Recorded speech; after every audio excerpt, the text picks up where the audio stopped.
What is up, guys? Welcome back to the channel and welcome to this video. Now, the hype for Euro 2024 is really building, and I thought we'd continue on with our trend. So today we will be looking at a quick team profile for the host nation of this year's tournament, Germany.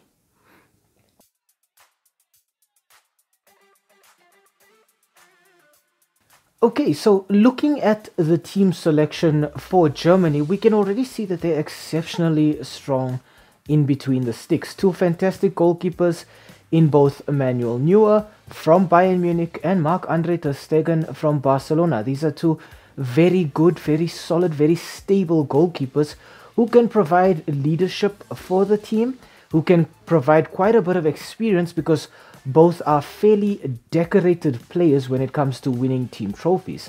But I think here, maybe the coach is going to have a bit of a situation in deciding who to start off with.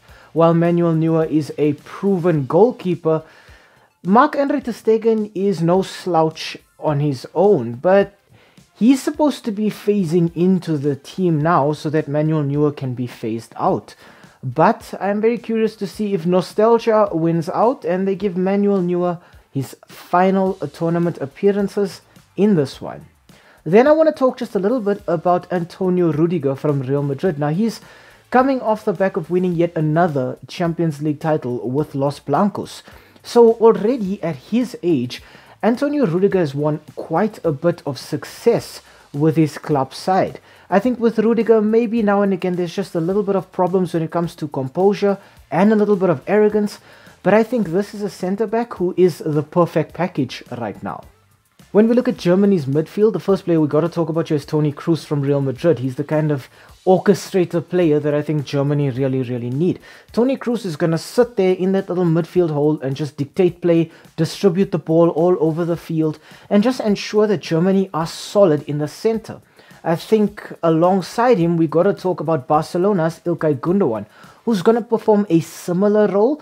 And I think between these two players, you're going to see a situation where they kind of rotate, where one goes forward and one maybe stays back in a kind of double pivot to hold Germany's midfield together. In terms of Germany's attacking midfielders, there's so many to talk about here. Leroy Sané and Jamal Musiala, both from Bayern Munich, fantastic players. I think Sané in particular maybe hasn't had the best season with Bayern Munich due to injuries and inconsistencies. So he needs to come back into this fixture or into this tournament and prove that he is still a top player. For Jamal Musiala, he's still very young. He will have time to develop and to get better. But this is the perfect stage to now set the tone for the future and for the rest of his career.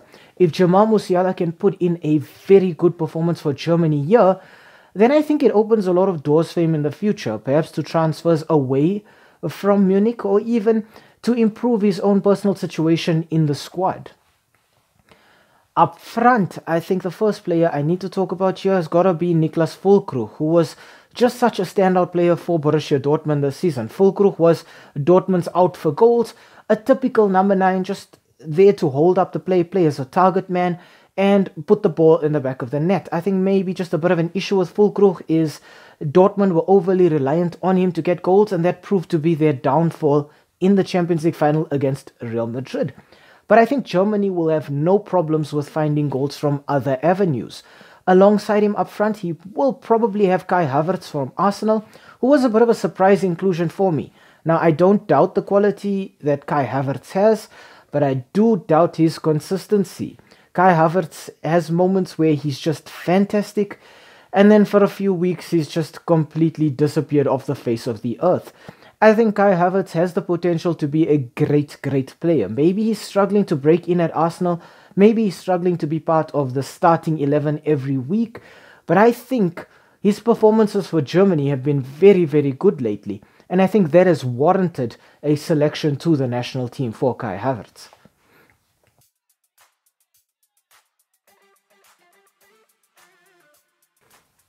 When we look at the tactics that Germany will employ in this tournament, I think Julian Nagelsmann is going to favor a kind of 4-2-3-1 formation where he will be looking to play on the counter attack most of the time. when it comes to Germany, this is a team that prioritizes the team, the collective, over an individual player. So you will see Germany moving the ball slowly, but moving forward as a team and then moving back as a team as well to defend. It won't be a case of one player being released up front and then everybody else running forward to support that one player. It will be something that is predetermined, where the entire unit goes forward to attack as a team. I think we will see players like Toni Kroos and Ilkay Gundogan pulling the strings from deeper in, just distributing it out to the wings. I think they have enough pace out wide as well in players like Kai Havertz, Jamal Musiala and Leroy Sané to be able to play on the counter quite efficiently. I think when Germany have the ball, however, you will see them moving it around, playing a little bit more patiently, and then looking to release one or two players behind opposition defenses, and then looking to support in the box. But it will all happen as a unit. It won't be a case of one player needing to take the game by the scruff of the neck on his own. I think that will play in perfectly with their striker in Niklas Füllkrug. I think right now the only other number 9 I see in the Germany squad who I think could take Füllkrug's position is maybe Thomas Müller, but Müller has gotten along with age, so he no longer has the mobility and the pace to keep up with some of Europe's best defenders. So I think it'll be more a case of Müller being employed in that number 10 role to sort of play as a playmaker, have the play flow through him, receiving balls from Kroos, from Gundogan, from Sané out wide or Musiala on the other wing, and then distributing it through to other avenues. I think also knowing that Füllkrug has all of these other players around him means he won't feel as pressured to be getting the goals. For Borussia Dortmund, it was a case of Füllkrug needed to get the goals. He needed to be the danger man. And if he wasn't able to convert, then he was pulling defenses away from other players, but then those players were struggling to convert those chances. We won't see that issue with Germany. We already know players like Thomas Müller, Leroy Sané, Jamal Musiala, Florian Wirtz as well can all score goals. I think Wirtz as well is the kind of player who, if he's not in the starting 11, can come off the bench and make a big difference. For Bayer Leverkusen this season, Florian Wirtz was the best player. He was the player where everything was just moving through him. And we saw just how well Leverkusen did this season. And I think if Wirtz and the other players who played for Leverkusen can kind of bring that sort of indomitable fighting spirit into this Germany side, then we will see a team that can play well from the first whistle all the way to the final one.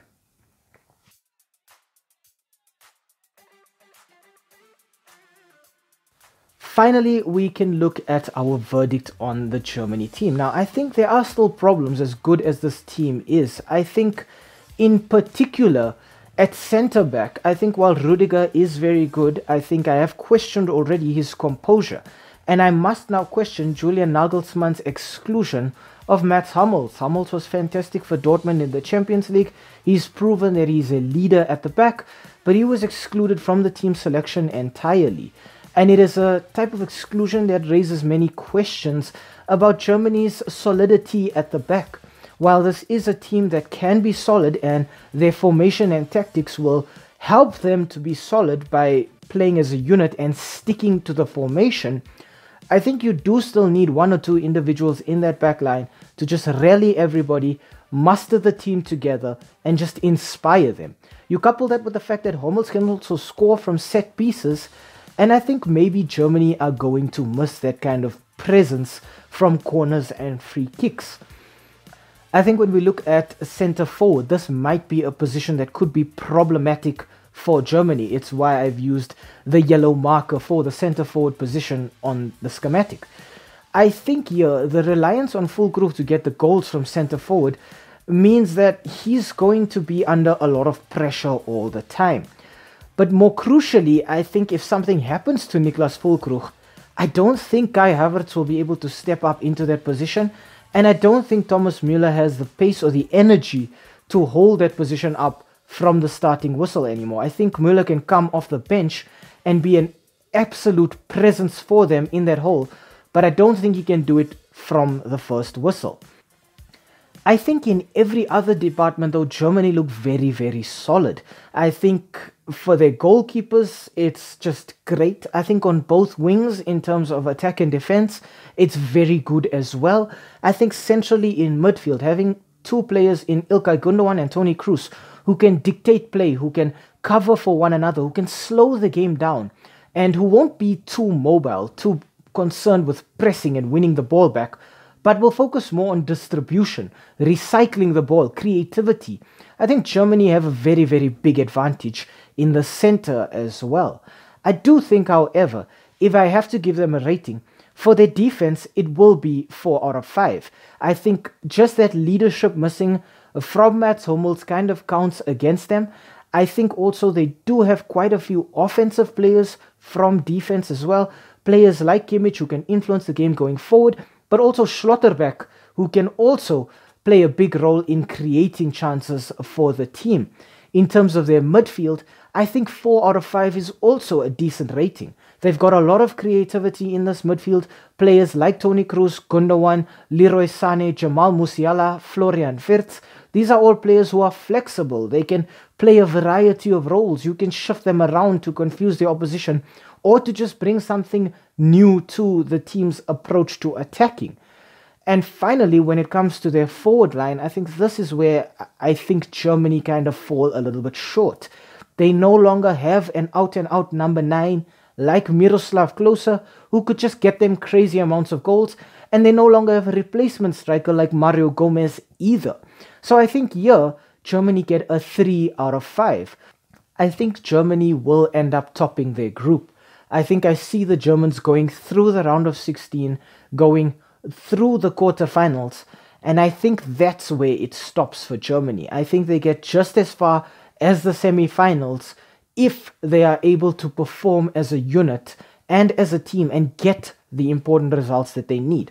But I don't see Germany getting any further than the semi-finals. I think this is still a team that needs a little bit of a wow factor, and that's something they're missing.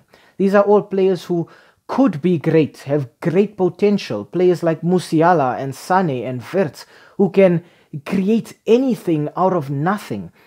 But I think they do struggle solely because up front, they don't have an out-and-out danger man.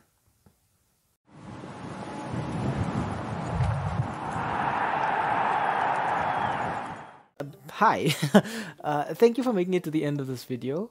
We really appreciate the watch time and the fact that you took some time out of your day to spend it with us talking about the sport that we all love. If you enjoyed the content, why not, drop a like down below or comment in the comment section. Maybe even consider subscribing to the channel. And I mean, while you are here right now, have a look at some of our old videos too. They should be appearing on the screen right now, along with that subscribe button. So you know exactly what to do. Thank you so much. It really helps with the YouTube algorithm. And have a great day out there. And we hope to see you again very, very soon. Thanks. Stay safe.